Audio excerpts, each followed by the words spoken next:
Ça y est, on est en direct. Parfait. Bonjour. Bonjour Shaznan. Bonjour. Bonsoir, ça y est, on est déjà 20h Bonsoir, ici bonsoir à Paris. Shaznan. Plaisir de te retrouver. Ouais, surtout qu'on va parler d'un sujet extrêmement intéressant aujourd'hui, qui Oui, concerne énormément de monde, oui. puisqu'on va Ah bah, parler de la culpabilité, je toi et crois que ça moi. concerne tout le monde en fait. Qui n'a pas de programmation de culpabilité quelque part? Et c'est juste quand tu dis que c'est une programmation et du coup, Oui. est-ce qu'on peut commencer ce live en définissant vraiment ce qu'est la culpabilité? Oui, alors déjà, bah, d'abord bonsoir à ceux qui sont là, qui nous écoutent, hein, merci d'être là. Oui, je dis que la culpabilité pour moi c'est une programmation parce que, en fait, c'est une programmation, mais c'est aussi une émotion. La culpabilité, hein, qui fait que, en fait, cette culpabilité, elle prend racine lorsqu'on a un sentiment d'avoir transgressé quelque chose, transgressé une règle, qu'elle soit morale, sociale, peu importe. Mais c'est vraiment ça, c'est-à-dire qu'à la base, on a une programmation qui est faite de telle façon, et on va le démontrer un peu plus bas, hein, un peu plus loin. Et cette programmation, elle va générer un mécanisme de fonctionnement. Et ce mécanisme de fonctionnement, eh ben, il va être en lien avec cette programmation. Et du coup, l'émotion de la culpabilité va être à un moment donné où quelque chose à l'intérieur de nous, quelque chose dans le cerveau, va avoir le sentiment de transgresser une règle. Voilà. Je fais quelque chose que je n'ai pas le droit de faire. Donc, je suis coupable de faire cette chose-là. Hein, on pourrait commencer en disant ça. En fait, alors qu'en fait, en réalité, si on regarde bien, c'est seulement une réaction à une faute réelle, hein, peut-être commise, hein, mais en fait, c'est aussi une interprétation de nos actes. C'est-à-dire qu'on va interpréter le fait que cet acte-là qu'on a posé, on n'a pas le droit de le poser. Alors pourquoi, de quoi, d'où ça vient, et cetera, c'est à déterminer et évidemment, c'est à mettre en évidence dans le travail sur soi, et cetera. Mais à la base, on a vraiment cette notion de dire, heu, on va interpréter, on va faire une interprétation intérieure de nos actes, hein, de nos pensées, de nos désirs, de tout ce qui va nous habiter et pour lesquels il y aura peut-être eu une injonction, un interdit, quelque chose qui aura dit: «Mais ça, tu n'as pas le droit de le faire». Mmh. Alors ce que tu es en train de dire, ça me fait vraiment penser à ce qu'on appelle le juge intérieur. Oui, c'est Le ça. juge intérieur, qui va, nous juger, donc qui est intériorisé, comme si on avait, créé des tables de la loi et qu'on aura, créé qu'on aura mémorisé dès la petite enfance et qui va venir juger tout ce qu'on va faire et tout ce qu'on va pas faire et on est soumis à la tyrannie de ce juge. C'est un peu ça. Et donc à C'est un chaque fois qu'on fait quelque chose de contraire à cette loi, eh bien le juge à l'intérieur de nous va dire: «Ah, tu es déclaré coupable et tu vas Voilà, être puni. tu as fait quelque chose de mal. Tu as fait quelque chose Voilà. de mal». Donc c'est très bien, j'aime beaucoup ta définition du juge intérieur, parce que c'est ça en fait, c'est-à-dire c'est cette espèce d'énergumène qu'on a à l'intérieur de nous, hein, et qui va nous gérer dans cette dynamique et dire: «Mais qu'est-ce que tu fais là? Tu fais quelque chose d'interdit». Mmh. Ouais, Et donc c'est bien, j'aime bien comme tu le dis là, c'est tout à fait ça. et puis, pour, ne rien cacher à l'audience, vendredi dernier, dimanche dernier, on se voit toi et moi Ouais. et on parlait justement de ces manières d'éduquer l'enfant, surtout lorsqu'on érige la vertu et la piété en valeurs suprêmes et Mmh mh. surtout lorsque le vocabulaire qu'on utilise en tant que parent, inclut le bien et le mal, Mmh mh. les notions de péché. Mmh mh. Eh bien, dans le vocabulaire qu'on utilise déjà dès la petite enfance dans l'éducation, contient en lui-même le germe de la culpabilité, toi qui es si attaché aux mots. Oui, parce qu'en fait, bah, nos parents, ils encore une fois, hein, on le dit à chaque fois, mais ils font du mieux qu'ils peuvent et ils ne peuvent pas faire ce qu'ils n'ont pas reçu eux-mêmes.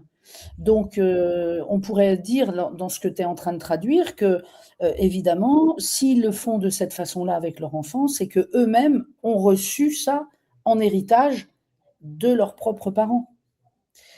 Et donc, voilà, s'ils ont reçu en héritage cette notion du mal, du bien, du mal, etc., et ben, automatiquement, il va y avoir dans le schéma éducatif tout un système de formes pensées, tout un système de mécanismes inconscients qui vont qui vont se graver à l'intérieur de chaque individu et qui va faire que même si on n'a pas,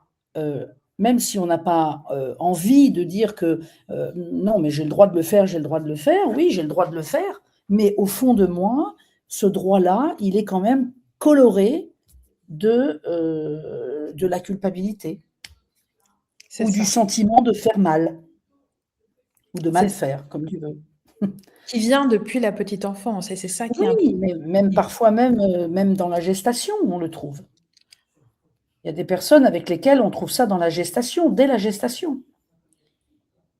Un enfant qui n'est pas prévu, qui n'est pas attendu, qui n'est pas programmé, pour X raisons, peu importe, hein, parce que c'est pas le moment, parce que les parents ont envie d'attendre un peu, puis manque de bol, ben, l'enfant il arrive trop vite, ou bien tout simplement parce que les parents n'ont pas envie d'avoir un enfant à ce moment-là, ou n'ont pas envie d'avoir d'enfant du tout, hein, voilà. Eh bien, à partir du moment où l'enfant va être là, présent dans cette matrice, le germe de la culpabilité, il est déjà présent. Je Parce suis, que je suis coupable d'arriver. parce que l'enfant aura ressenti, c'est-à-dire qu'il aura ressenti dans son corps de fœtus le fait de ne pas être aimé et Il donc aura ressenti la vibration, c'est-à-dire qu'en fait, ce qui va émaner de la mère et du couple, et voilà, ce qui va émaner, c'est quelque chose qui va apporter une vibration que le petit fœtus va percevoir. Hein, il n'est pas en train de réfléchir, il n'est pas en train de se poser des questions, il n'a pas tout ça. Hein, il est en construction. Donc voilà. Mais il va percevoir dans sa vibration, dans la vibration du lien, de la fusion à la mère, il va percevoir qu'il y a quelque chose qui ne va pas. Mais il ne pourra pas l'expliquer, donc il va le subir. Et plus tard, dans le travail sur soi, on va se rendre compte que finalement, cet enfant-là, il n'était pas encore arrivé au monde, qu'il était déjà coupable. Parce que arrivé trop tôt, parce que arrivé au mauvais moment, parce que je ne sais pas quoi, parce que je ne sais... Bref. donc c'est le corps qui va construire déjà le système de croyance qui Oui. va se transformer en Ah, culpabilité. C'est ça qui de est toute façon, c'est toujours le corps qui prend les choses en priorité. Toujours, toujours. C'est lui qui intègre en premier les choses. Mmh. Quoi qu'il arrive, selon ce qu'il arrive, le corps va en priorité intégrer ça. Et puis ensuite, ça va faire son chemin de plein de façons différentes. Mais en tout cas, pour en revenir à la culpabilité, on est vraiment, vraiment dans cette dynamique-là. Hein. Alors, évidemment, on peut le voir sous plusieurs angles. Hein. Il y a plein de façons de voir ce schéma de culpabilité. Hein. Parce que, en fait, la culpabilité, si elle est à petite dose, si elle n'est pas trop forte, si elle n'est pas, voilà, elle peut être utile. C'est pas que la culpabilité n'est pas que noire ou blanche. Hein, rien n'est tout noir et tout blanc d'ailleurs, hein, mais elle peut être utile. Pourquoi? Parce qu'elle peut aussi être un levier pour se remettre en question, pour se demander, pour se poser des questions, à condition qu'elle ne devienne pas une croyance d'accusation maladive. Mais si elle est à petite dose, elle peut être un levier qui va permettre une remise en question. Parce qu'il n'y a rien de plus désagréable que de se sentir coupable. Donc, quelque part, ça pourrait être comme un signal intérieur, hein, qui va te dire que quelque chose n'est pas aligné avec mes valeurs, avec mes sentiments, avec voilà, il y a quelque chose qui n'est pas aligné, et du coup, ça va m'interroger. Et à partir du moment où ça va interroger, il y a remise en question. Mmh. Qu'on se fasse aider ou pas, il y a remise en question. En tout cas, ça va susciter un éveil de quelque chose. Et ça, c'est très important parce que Bon, alors évidemment, hein, si elle devient excessive, cette culpabilité, si elle influence trop notre quotidien, après on tombe dans une pathologie. Il y a aussi des pathologies qui sont terriblement difficiles à vivre quand quelqu'un est en permanence coupable, hein. Ça veut dire que ça influence son quotidien, de telle sorte qu'il fait plus rien, quoi, hein. Ou alors, chaque fois qu'il fait quelque chose, c'est très difficile à vivre, hein. Mais encore une fois, si elle est dosée, elle peut être un levier. Mmh. Et sur un plan émotionnel, Véronique, la Alors culpabilité, ça va se manifester comment? alors déjà, psychologiquement parlant, hein, déjà faut dire que la culpabilité, elle apparaît quand il y a un conflit, Mmh.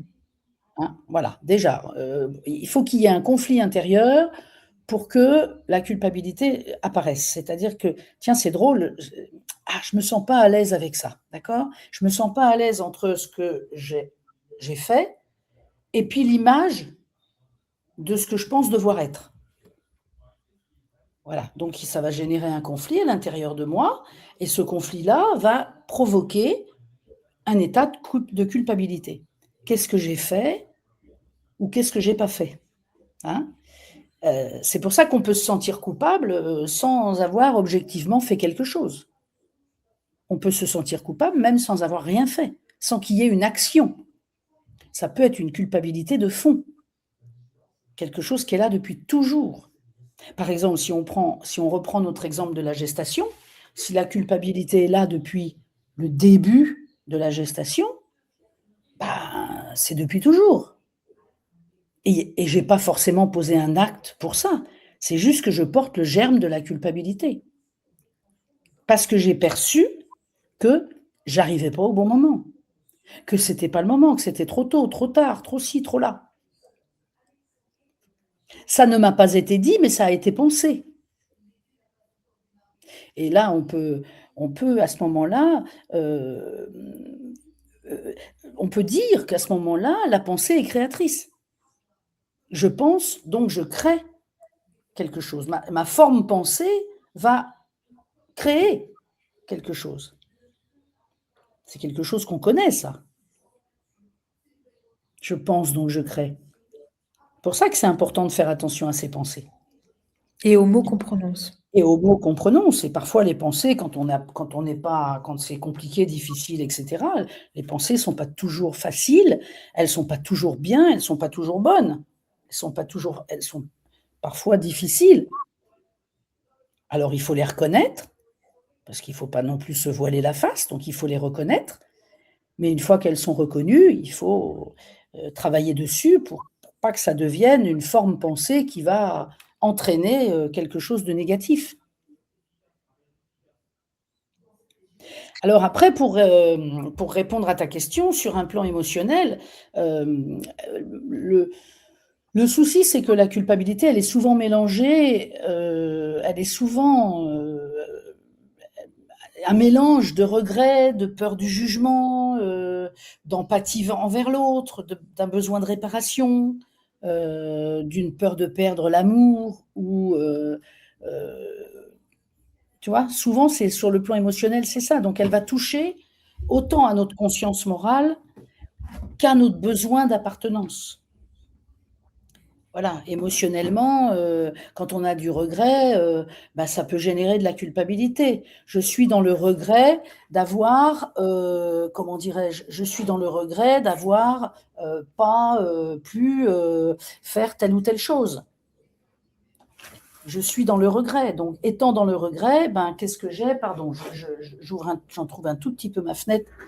Le Ce regret-là va susciter un sentiment de culpabilité. Si j'avais su. Ah, si j'avais su. J'aurais pas fait comme ça. Ah, si j'avais su ça plus tôt, jamais j'aurais fait ça comme ça. Ça, c'est un regret. J'ai le regret de ne pas avoir su faire comme ça, comme ça. Donc je suis coupable. Implicitement, je suis coupable. Et on le ressent beaucoup, la culpabilité, surtout quand on fait un travail dans le corps.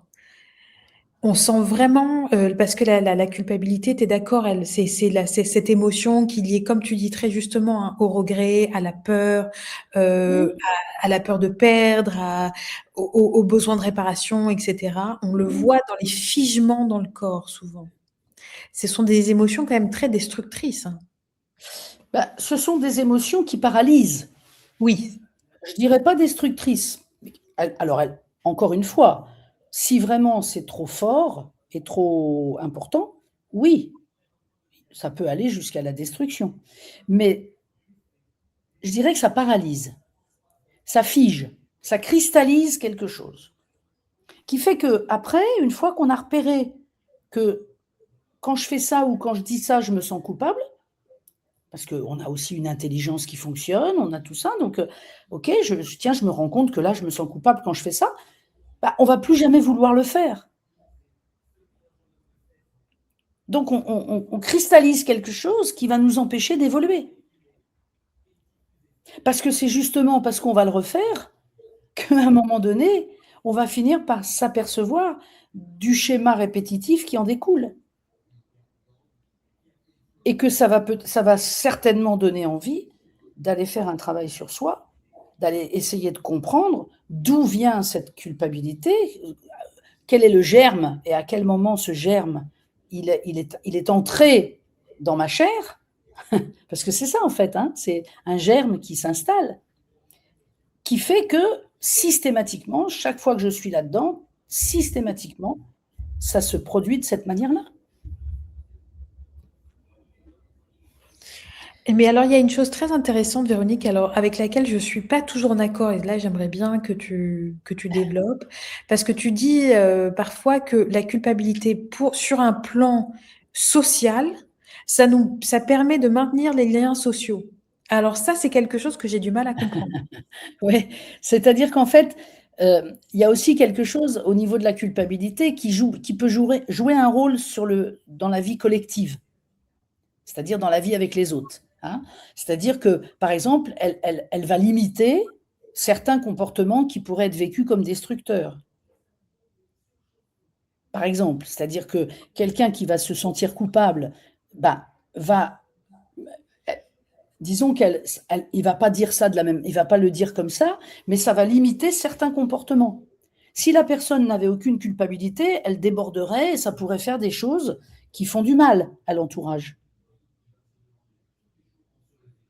Donc la culpabilité, sur un plan social, peut être vue aussi comme jouant un rôle, dans la vie collective. Il y a des choses que je m'interdis de faire quand je suis avec les autres. Donc du coup, heu, bah, ça peut parfois être nécessaire d'avoir ça, hein. Hem, elle va aussi maintenir les liens sociaux. Parce que si je n'ai aucune culpabilité de rien, bah, j'ai aucun scrupule de rien, Mmh. tu vois? Donc, heu, Donc la culpabilité est quand même liée à l'empathie, c'est-à-dire qu'on fait attention tout de même à l'autre, parce qu'on est éduqué. parce qu'on est éduqué. Parce qu'on est éduqué. Mais notre cerveau, il peut produire de la culpabilité, heu, dans des raisons avec des raisons qui correspondent pas forcément à une faute.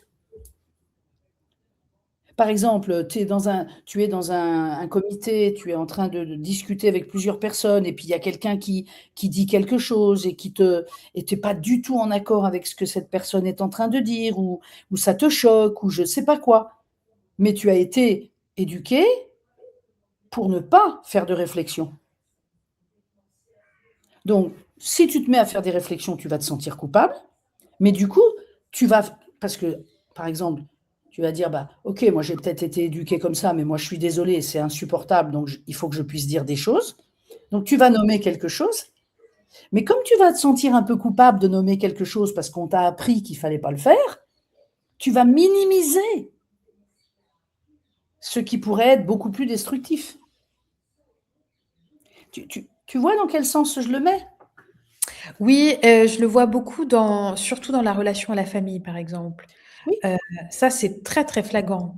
Ne absolument. pas oser, dire à ses parents ce que l'on pense, ne pas oser dire à ses parents, ce en quoi on croit. Moi, j'ai par exemple, pour ne rien cacher, je viens d'une famille, donc de tradition musulmane et là, la culpabilité est à son comble puisque moi, Oui, j'ai fait un chemin personnel, spirituel, intime, un peu différent de mes parents et mes parents ne le comprenant pas, je n'ai jamais eu le courage de leur exprimer mon cheminement qui était différent par culpabilité, de voilà, m'éloigner et de les trahir. voilà. Alors attention, Trahir leur quand système de tu croyance. oui, mais c'est très intéressant parce que quand tu dis de les trahir, c'est une croyance que tu as que tu les trahis. Oui, Parce qu'en fait, qu'est-ce que tu fais? Tu essayes de te distinguer de du cercle dans lequel tu es rentré et dans lequel tu as été éduqué et tu as reçu une éducation correspondant aux valeurs de tes parents, et cetera, et ça, c'est très important, tu vois? Et ce sont leurs valeurs et c'est indiscutable et ils ont essayé de te les transmettre.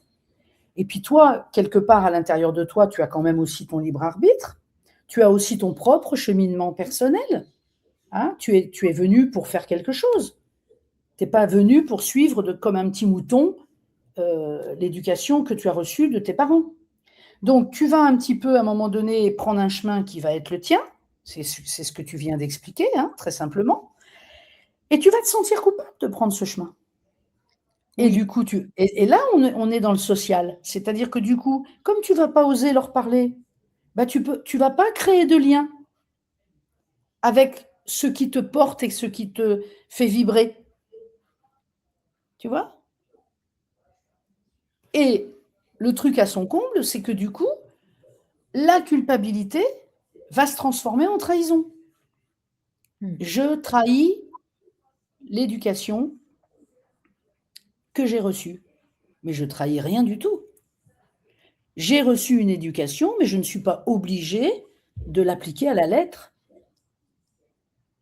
tout le temps. Puisque le principe de l'humain, c'est d'évoluer. Donc si l'humain, pour évoluer, il a besoin de transgresser des choses, il faut qu'il puisse le faire. Mais s'il se sent coupable, il ne le fera pas. Ou alors il le fera en prenant un grand coup de savate, un grand coup de savate qui va l'obliger à passer, à sauter le pas. Tu vois? Oui, je trouve qu'il faut énormément de courage pour être dans la transgression justement, pour se Ouais, c'est vrai. sortir de cette culpabilité et de dire qu'en fait la culpabilité, ça relève pas d'une vérité, unique, tu vois? Non? Heu, c'est simplement lié à un système de croyances auquel on a accepté, auquel on a donné notre accord. OK, oui, mais on a donné notre accord parce que la première chose que fait un enfant quand il arrive au monde, la toute première chose qu'il fait, c'est de vouloir être aimé, de vouloir il a besoin de ça, il a besoin d'être aimé, il a besoin d'être reçu, il a besoin que sa mère s'occupe de lui, il a besoin de se sentir dans une appartenance et donc forcément, tout ce qui va lui être inculqué, il va le prendre bras ouverts. C'est plus tard après qu'il va commencer à se rebeller. Et c'est pour ça que je dis toujours, moi, qu'un adolescent qui se rebelle, c'est une bénédiction. C'est vrai que tu as beaucoup insisté là-dessus. Tu Oui, parles beaucoup de dans le chemin d'individuation, de l'importance des adolescents, enfin de faire oui, sa crise d'adolescence d'ailleurs, pour absolument. se détacher en fait de Oui, l'identité ou du conditionnement parental. tout à C'est fait, vrai parce que l'enfant, tant qu'il est petit, il ne peut pas faire autre chose que de prendre ce qu'on lui donne, ce qu'on lui fait, ce qu'on lui apporte. Il peut pas faire autrement puisqu'il a besoin de ça pour, se construire, pour exister, et puis pour appartenir. Donc il prend tout, le bon comme le mauvais, il prend tout. Et pour lui, c'est une valeur. Et pourquoi c'est une valeur? Bah, parce que si ça vient de ses parents, ça ne peut être que bon. Mais c'est pas vrai, c'est pas forcément toujours que bon. Parfois c'est dur, parfois c'est difficile. Sauf que l'enfant ne va pas s'en rendre compte tout de suite. Et puis, à un moment donné, dans son processus d'évolution, il va grandir. Bah, on connaît bien le processus de l'enfant, hein. Et au début, il est complètement fusionnel. Après, il va commencer à se rendre compte des choses par lui-même. Il va commencer à se rendre compte qu'il est un individu à part entière, etc., etc. Puis arrive l'adolescence où il va commencer, et je lui souhaite, hein, à se rebeller, à être dans le non, à refuser, alors faire les 400 coups, entendons-nous bien, hein, que ça reste bien sûr sans qu'il y ait de danger ni quoi que ce soit, mais c'est bien ça, c'est bien, il faut qu'il le fasse. S'il ne le Parce fait pas, c'est pas normal. Oui, c'est pas normal et tu disais souvent que la rébellion, de toute façon, elle va se faire à l'âge adulte. À un moment donné, en Absolument, fait, absolument. on va devoir S'il y se a, détacher. obligatoirement. Mmh. De toute façon, c'est ça, c'est comme ça, si ça passe pas par la fenêtre, ça, par la porte, ça passera par la fenêtre. Mais de toute façon, faudra que ça se fasse. Parce que c'est une partie intégrante de la construction de l'individu. Et ça, on le voit très, très bien. Je sais pas si j'ai le droit de nommer cet outil que tu utilises même dans tes consultations. Donc Le la langage du corps. non, c'est plutôt la grille de vie de Marc Fréchet. Ah, les cycles biologiques. Ah Les oui, cycles oui, oui. biologiques. Là, Ah, tu le les vois cycles très, très bien, biologiques, la oui. rébellion. Ah, C'est-à-dire, ça, tu vois parfaitement à quel moment, en fait, on va avoir un vécu, toi, tu appelles ça le oui. vécu passif. Tu as Donc le là, passif et tu as l'actif. exactement, tu acceptes tout ce qu'on t'a enseigné et tu vas reproduire ça parfaitement. Bien Et puis, à sûr. un moment donné, il y aura une cassure. Oui. Et c'est peut-être dans cette cassure que c'est un peu dans la cassure, il y a d'abord la culpabilité et puis il y a le besoin de se rebeller, de faire Oui, autrement. et cette cassure, elle est importante. Alors, elle peut se faire à travers un événement, elle peut se faire à travers une prise de conscience, elle peut se faire de plein de façons différentes, mais il faut qu'elle ait lieu. Quand on parle d'une cassure, on ne parle pas d'une cassure avec le couple parental ou tout ça. C'est pas du tout de cet ordre-là. À l'intérieur de soi, il y a quelque chose qui va dire non, ça, je veux pas. Et c'est très important que ça existe. Un enfant, un adolescent qui se rebelle pas ou qui ne réagit, enfin, ce n'est pas normal. Parce qu'il a besoin de ça pour construire sa personnalité, son identité propre, et cetera. Et il a besoin de mettre de trouver la limite, de trouver le cadre, de trouver, voilà. Et j'aime Donc beaucoup ce que tu dis. Et alors, juste pour faire une petite machine en arrière, il y a quelque chose qu'en tout cas, moi, je vis très personnellement, c'est la honte. Et comment tu fais la distinction justement entre la honte et la culpabilité? Puisque j'ai l'impression que la honte, c'est comme si tu devenais ce dont tu t'accuses toi-même. Et alors là, la c'est très difficile de s'en sortir. oui, bah, tu as donné la réponse, hein. La culpabilité, elle dit quoi? Elle dit: «J'ai fait quelque chose de mauvais. J'ai fait quelque chose de mal». Quelque chose à l'intérieur de moi se souvient que quand on fait ça, c'est mal. On m'a appris ça, on m'a éduqué comme ça, hein. La honte, qu'est-ce qu'elle dit? Elle dit pas: «J'ai fait quelque chose de», elle dit: «Je suis mauvais». C'est-à-dire que je suis complètement ça. Je suis mauvaise, je suis pas bonne, je suis ça. Donc j'ai honte d'être ça. Alors que la culpabilité, c'est plutôt j'ai fait quelque chose.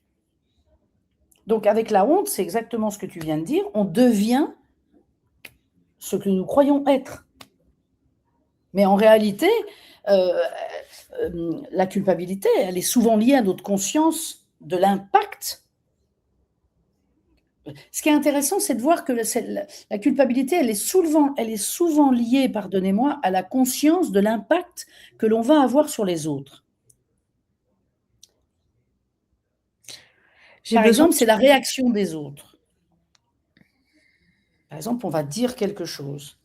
On a, admettons, une tendance à dire un peu les choses un peu brutes de forme. Voilà, parce qu'on ne sait pas trop comment le dire, alors on y va, boum boum, on y va, on le dit, d'accord? En face, selon ce qu'on va occasionner, il va y avoir une réaction. En fonction de cette réaction, c'est là où on va où le bouton culpabilité va se mettre à à vibrer. Parce que selon comment va réagir l'autre en face, on va se dire: «Oh là là, mais je voulais pas faire ça, c'était pas le but, quoi». J'ai pas dit ça pour ça. J'ai pas fait ça pour ça. Bah oui, mais l'autre, il l'a perçu comme ça. Mais l'autre, en faisant ça, il est venu réveiller chez toi ta problématique de culpabilité. Et la honte, tu dirais que là, c'est un cran plus loin, puisque la honte, c'est comme si on se rejetait soi. Voilà, donc la honte, ça va être le cran d'après, où ça va être: «De toute façon, je suis mauvaise, il faut plus que je parle à personne, je suis vraiment trop nulle», et cetera, et cetera. Et là, à ce moment-là, je vais me je vais me donner à moi-même cet, qualificatif, et là, c'est beaucoup plus mauvais pour la personne. Alors, tu es d'accord qu'à ce stade-là, la culpabilité peut être destructrice, puisqu'on est dans l'incapacité à se pardonner? À ce moment-là, si on est mais à ce moment-là, on n'est plus dans la culpabilité, on est dans la honte. Mmh. On est plus loin que la culpabilité. La culpabilité, c'est quelque chose à qui il faut tordre le cou. Parce que la culpabilité, c'est aussi quelque chose que l'on inconsciemment, parfois, on peut utiliser pour ne pas, travailler sur soi. C'est-à-dire: «Bah, de toute façon, je suis coupable, donc je suis coupable. Il y a rien à faire, quoi». C'est faux. Il y a toujours possibilité de faire quelque chose. La culpabilité, c'est un peu, parfois, ça peut être un bénéfice secondaire. «Mais oui, mais je suis tellement coupable. Je suis tellement coupable que qu'est-ce que tu veux que je fasse?» Bah si, si, si, ce que je veux que tu f enfin moi je veux rien, mais ce qui serait bien que tu fasses, c'est que tu regardes ça en face, justement. Ouais, j'aimerais étayer ce que tu dis d'un exemple, très, Ouais, très fort. ouais. J évidemment, je tairai son nom et son identité. Ah bah C'est oui. un de mes meilleurs amis, qui vit, dans un autre pays et bon, qui est marié et qui est de culture aussi musulmane et je dirais qu'il vit une forme de soumission à une forme de maltraitance un petit peu dans son couple et bon, dans sa vie conjugale et bon, lui, il a accepté de ne surtout rien dire, de ne jamais exprimer, ce qui le convient et ce qui le convient pas Mmh mh. et il va voir ailleurs. Il va voir ailleurs, OK. et ça fait des années et des années que nous sommes amis et il me dit: «Je suis un monstre». Voilà. Ça, c'est la honte. C'est la Tu honte. vois? C'est-à-dire, il dit pas, «Je fais quelque chose de mal», il dit: Je «Je suis le suis mal. le mal». Je suis le mal et Tu la vois? Voilà. problématique là-dedans, c'est que le fait d'être le mal l'empêche Oui, d'envisager de faire un travail sur lui et ne bien serait-ce sûr, qu'à l'aimer, puisque de toute façon, absolument. il est le monstre Voilà, et donc comme tu dis très justement, ça l'a figé, en fait, dans voilà, une identité de monstre qui voilà. fait que de toute façon, cette honte fait que de toute façon, il ne peut plus espérer être autre chose que ça. Il a posé cette étiquette sur Il a sa posé personnalité. exactement, il a posé une Exactement, étiquette sur voilà. lui-même. Donc à ce moment-là, ça devient destructeur parce que du coup, ça va empêcher quoi? Bah, ça va empêcher de se pardonner, ça va empêcher de retrouver une harmonie intérieure, une harmonie relationnelle aussi. Parce que, tu sais, c'est il y a aussi enfin, oui, ça va empêcher ça, ça va empêcher de sortir du problème, quoi. C'est-à-dire je plaque l'étiquette que je suis un monstre. Et le problème de ça, c'est que ça devient un cercle vicieux, duquel il Bien est sûr, très difficile de sortir, ouais. sauf si on accepte de se voir. Parce que, du coup, comme tu t'es identifié à une étiquette, comme tu le dis, à une Oui, croyance de toi-même, oui, tu as internalisé la culpabilité, eh oui. bien, tu vas avoir des comportements qui vont être associés à ça. Mmh mh. Tu vas concevoir le monde, d'une certaine manière et ça ne fait qu'empirer, en fait. Exactement. Jusqu'au moment où on accepte de se voir. Mais c'est très juste ce que tu dis puisque lui me dit: Je suis dans l'incapacité de me pardonner». Voilà. Mais à partir du moment où il dit qu'il est ça, il ne peut pas se pardonner. Oui. Parce que quand en même temps qu'il dit: «Je suis ça», c'est-à-dire je suis un monstre, en même temps qu'il fait ça, il dit: «Mais il faut que je le nourrisse ce monstre». Donc je sors pas de mon truc parce que si je le nourris plus, ben, je suis quoi? Je suis qui? Je suis quoi si je ne suis plus ça? Tu vois? Donc il faut le nourrir. Donc j'entretiens le processus et je m'enferme dans quelque chose où je suis absolument convaincue que je ne pourrai jamais en sortir, ce qui est absolument totalement faux. On Donc peut toujours se sortir de tout. c'est vrai. Mais Simplement, il faut avoir le courage de voir l'influence dans le quotidien de ce qui se passe. De et comment voir comment d'ailleurs ça influence nos décisions, nos actions, etc. Pardon. oui, c'est ce que j'allais te demander, comment cette culpabilité, elle va influencer notre quotidien? Eh ben, elle va influencer nos décisions, elle va influencer nos comportements, hein, puisqu'il est tellement convaincu qu'il est un monstre qu'il va devenir ce monstre. Alors comment il va faire, de quelle manière il va s'y prendre, ça c'est lui qui sait. Mais voilà, et en même temps, il envoie dans, tout à l'heure on parlait des formes pensées, il envoie dans l'énergie quelque chose qui dit cet homme-là, c'est un monstre. Et donc, en miroir, un jour, quelqu'un risquerait bien de lui dire mais t'es un vrai monstre. C'est lui qui a généré ça tout seul. Alors, et c'est pour ça que la culpabilité, c'est quelque chose qui nous empêche d'évoluer. Mmh. Parce que qui dit culpabilité, parfois dit aussi victimisation. Hein. Donc c'est très important d'être capable de se dire, ben, ok, alors évidemment, hein, tout est relatif. Hein, il y a des cas où c'est très très difficile et ça prend beaucoup de temps. Mais on a toujours la possibilité de se sortir d'une croyance limitante, d'une croyance générale, d'un programme établi, etc., etc. Sinon, à quoi ça servirait l'évolution? C'est ça le travail sur soi, le vrai travail sur soi. Oui, et bah, c'est-à-dire que dans ce cas-là, la culpabilité, c'est un système de croyances auquel on a adhéré, auquel on a donné notre accord, qu'on a nous-mêmes généré, comme tu le dis, mais depuis la Oui, petite enfance. Donc ça veut dire que ça demande énormément de courage, oui, de ne serait-ce qu'observer que c'est simplement une croyance oui, à laquelle on a donné notre accord oui. et qui a contrôlé notre vie. Et qu'on a donné notre accord forcément au départ de façon naturelle, puisque cet accord-là est souvent issu de la mémoire familiale, de l'éducation, etc. Donc forcément, nos parents et notre famille ne peuvent pas se tromper quand on est tout petit. C'est après qu'on va se rendre compte qu'il y a des choses qui ne sont pas forcément justes. Oui, parce que tu es d'accord avec moi de dire qu'un système de croyance, la plupart du temps, on va dire 90 du temps, est basé sur une illusion. C'est-à-dire qu'on n'est pas dans ce qu'on appelle la vérité. On a simplement donné pouvoir à ce qu'on nous a inculqué et on a considéré que ça, c'était notre vérité.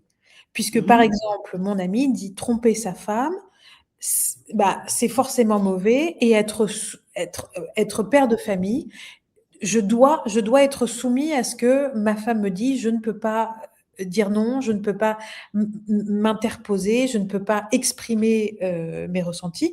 Et pour en avoir discuté avec lui longuement, cette croyance, il la considère être comme sa vérité. Mmh. C'est Et, ça. et il n'est pas Il en capable a il en d'observer. a fait sa vérité. Il en a fait sa vérité. C'est son Absolument, livre de la loi. absolument. C'est pour ça qu'on peut affirmer que ça influence nos décisions, Ah oui, que ça aussi limite notre liberté de décision et d'expression. ça agit Et même du sur coup le corps. Ça agit sur le corps. ça va complètement affecter l'estime de soi. Mmh. Parce qu'il le nomme, mais il y croit. Donc il est absolument persuadé qu'il est ce monstre. Mais c'est plus fort que lui. Et c'est là où on rentre dans le corps.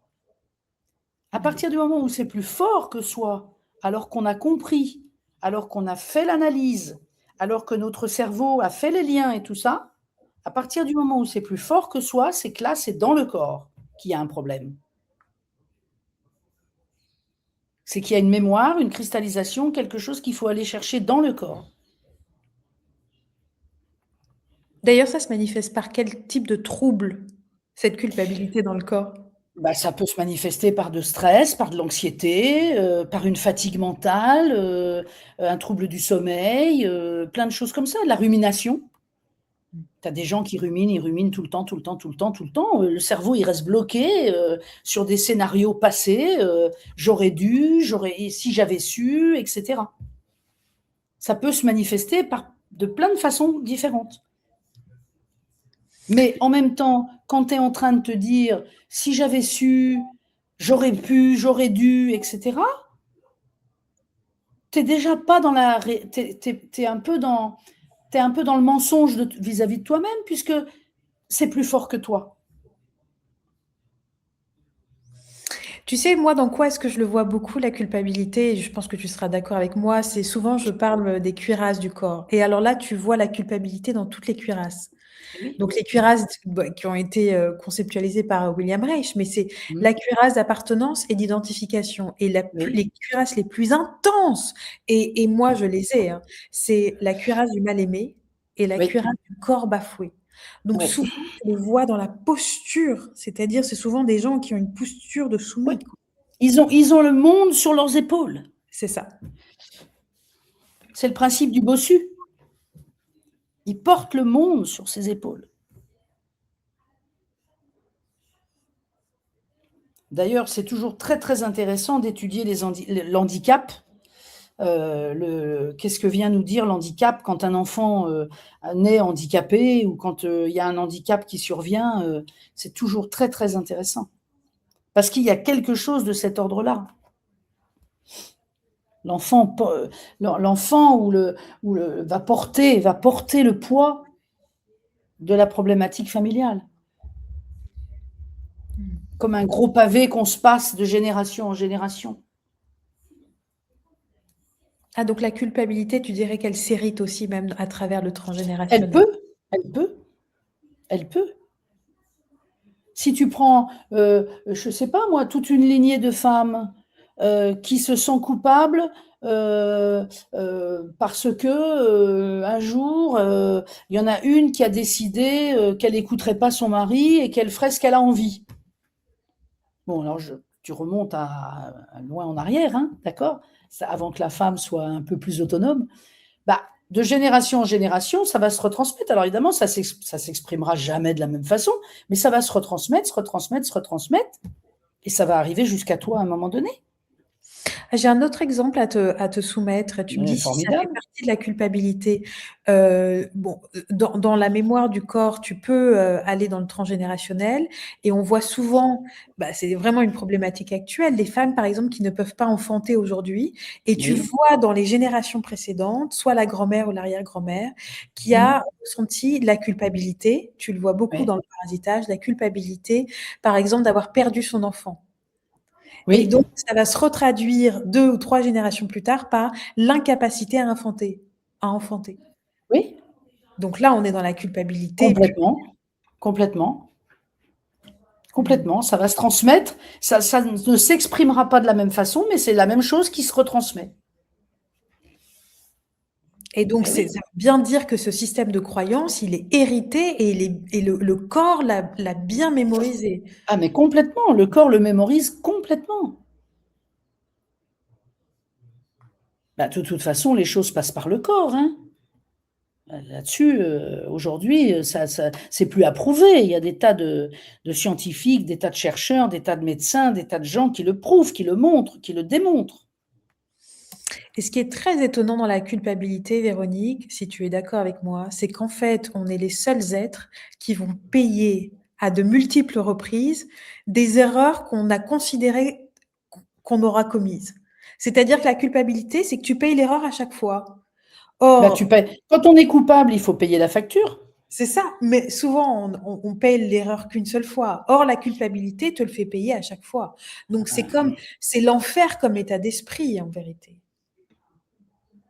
Ouais, tu peux, oui.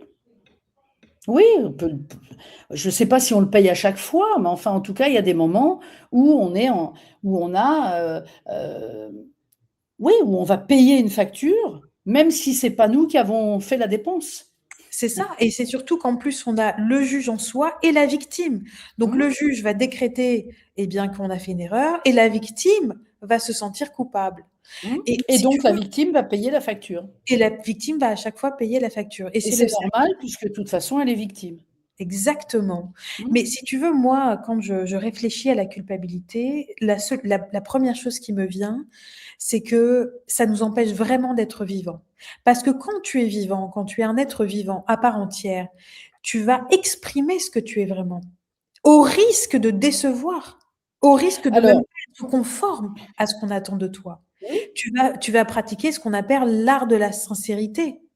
bah, Et je c'est-à-dire que le vivant est en toi quoi qu'il arrive, le vivant il est en toute chose, il est partout, mais ce vivant va être freiné et arrêté chaque fois que la culpabilité va poindre le bout de son nez.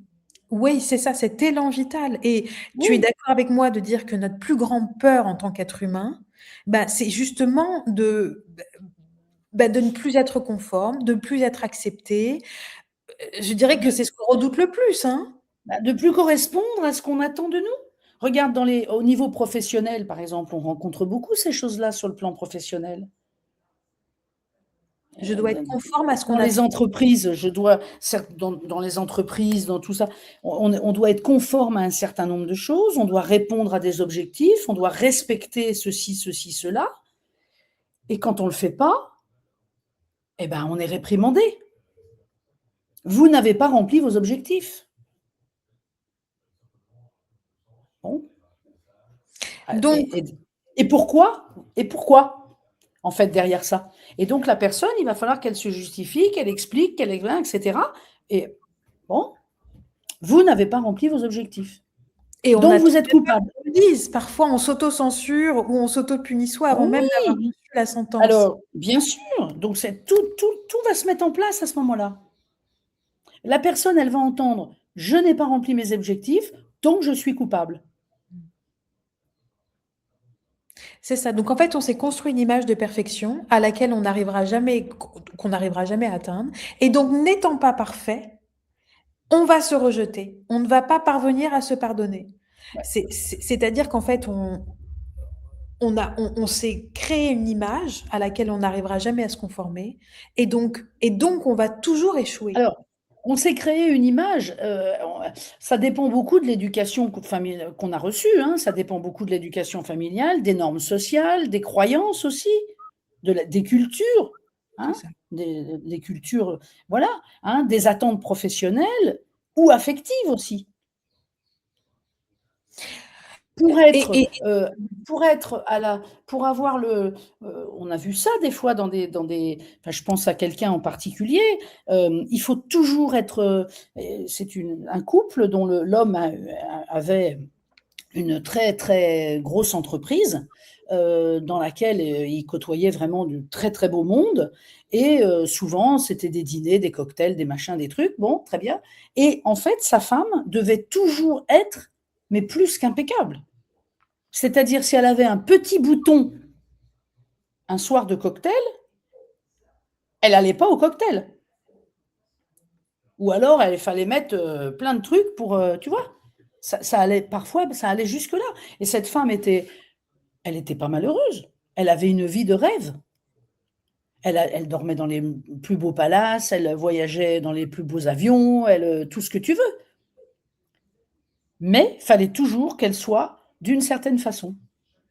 C'est-à-dire que pour qu'elle soit digne d'être à côté de cet homme-là, dans les cocktails, les dîners, les trucs et les machins, il fallait qu'elle soit de telle manière. Il y avait des critères très spécifiques.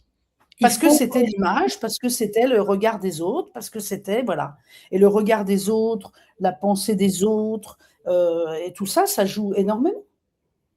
Donc il faut correspondre à l'image de perfection, mais tu es d'accord, Véronique, que ça vide notre énergie, ça vide Ah notre bah, joie, ça non seulement ça vide notre énergie, mais ça nous empêche de nous réaliser. Parce qu'on passe à côté de soi à ce moment-là. C'est-à-dire que cette femme-là, plutôt que de tout perdre, elle préférait se conformer complètement. Et en même temps, derrière ça, elle était très malheureuse. Elle ne pouvait jamais, jamais, jamais, jamais être vulnérable ou fragile.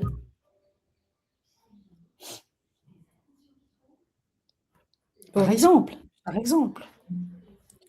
Et alors d'ailleurs, Véronique, si on devait parler du remède à la culpabilité, si on devait parler de solutions, c'est-à-dire si on devait, ça y est, là on a parlé du cercle vicieux, et maintenant si on devait prendre un nouveau chemin et parler du cercle vertueux, comment toi, quel serait le premier pas à faire pour se sortir de cette culpabilité et devenir soi? Bah, pour moi, le premier pas à faire, c'est déjà de de, de travailler sur soi. C'est-à-dire, c'est le premier pas à faire, d'essayer d'avoir une parole sincère, hein, d'être le plus sincère possible avec soi-même. C'est-à-dire, mais pour pouvoir faire ça, il faut que la vie ait suffisamment montré de moments de culpabilité pour que la personne, à un moment donné, ait quelque chose qui fasse un lien, qui dise: «Mais c'est pas possible, je peux pas continuer comme ça. Je suis trop mal, je vais tomber malade, je vais je sais pas quoi», enfin, et cetera. Donc, je vais aller voir quelqu'un pour me faire aider. Je vais voilà, pour moi, le remède à la culpabilité, c'est le travail sur soi. D'ailleurs, c'est le remède à beaucoup de choses, hein. C'est-à-dire, ça ne veut pas dire faire une thérapie pendant 15 ans, hein. Ça veut dire simplement voir qu'à un moment donné, si je trouve la cause profonde d'où vient ce système de culpabilité, alors à ce moment-là, je vais pouvoir me dire, bah, je peux sortir de mon schéma. Mmh. Moi, je dirais, c'est très juste l'art de la parole sincère, mais peut-être avant ça, je ne sais pas ce que tu en penses, c'est déjà de voir quelles sont ces croyances auxquelles on a donné son accord. Mais tu peux pas les voir si tu travailles pas sur toi. Mais bien sûr, c'est-à-dire dans le travail sur soi, c'est faire un travail d'observation, Oui. de comme tu dis très justement, ça c'est ton expérience, c'est de se voir étant, «Ah, quel est le système de croyances auquel j'ai adhéré depuis toujours?» Mais et pour pouvoir voir, de pardon, curiosité, tu vois? D'être simplement pardon? curieux, être curieux par rapport à ses croyances. Oui. Simplement curiosité et de se demander, simplement de les questionner. Est-ce que ces croyances, elles me procurent de la joie ou est-ce que ces croyances semblent m'enfermer? Oui, Est-ce que mais tu es d'ac tu peux t'interroger là-dessus que si tu as un miroir en face qui va te montrer, ce qui se passe. Parce que toi, tout seul, tu vois pas. Tu vois pas forcément. Tu sens bien que tu te sens coupable. Tu sens bien qu'il y a quelque chose. Mais tu sais pas dire, que c'est des croyances, auxquelles tu as donné ton accord, ton pouvoir, et cetera. Tu sais pas ça. Tu le sais parce que tu as travaillé sur toi. Donc la première des choses, c'est de voir, de se rendre compte, et ça, c'est quand même quelque chose qu'on peut faire relativement tout seul. C'est-à-dire de se dire: «Bah, tiens, c'est marrant, à chaque fois que je suis dans cette situation, eh bien, j'ai ce sentiment de culpabilité qui est là présent, et c'est arrivé plusieurs fois et je le vois à chaque fois», et d'avoir le courage de dire: «Bon, bah, je vais aller voir quelqu'un pour m'aider sur ce sujet-là». Et à partir de là, la personne qui va t'accompagner, c'est une personne qui va t'aider à voir les croyances auxquelles tu as donné le pouvoir et l'accord, et qui va du coup te permettre d'avoir une parole sincère. Parce que comme tu ne vas plus être en face de ton sujet de culpabilité, tu vas pouvoir être beaucoup plus sincère dans ta parole, et tu vas pouvoir vider ton sac. Et en vidant ton sac, tu vas être dans quelque chose de beaucoup plus sincère vis-à-vis de toi. Et c'est ce cheminement-là qui va faire qu'à un moment donné, tu ne vas plus vouloir, tu ne vas plus avoir envie, tu ne vas plus vouloir que ça continue comme ça. Et tu vas mettre un terme. Alors de quelle façon, comment, quoi, ça c'est autre chose, mais tu mets un terme. Parce que là, tu reprends ton pouvoir personnel. à ce moment-là. Tu n'es plus soumis, tu n'es plus sujet, tu n'es plus soumis. Je Tu suis vois? tout à fait d'accord avec toi. C'est-à-dire qu'on vient sur terre comme si on venait avec une certaine quantité de pouvoir personnel et comme Oui, on n'aura conclu les accords toute notre vie et ben, en fait, on devient épuisé et impuissant et tout oui, l'idée, c'est de récupérer ce pouvoir oui. Mais pour en le récupérer, il faut savoir qui je suis.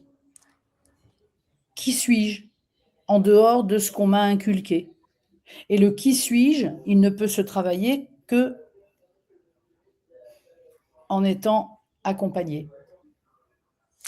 eh bien, c'est magnifique ce que tu dis parce que c'est vraiment ce que je ressens, surtout dans le corps. C'est-à-dire qu'en allant chercher le plaisir dans le corps, tu vois? La joie dans le corps, que ce soit à travers la danse, à travers les mouvements, à travers la descente dans le corps, à travers le souffle et la respiration, à travers le tantra.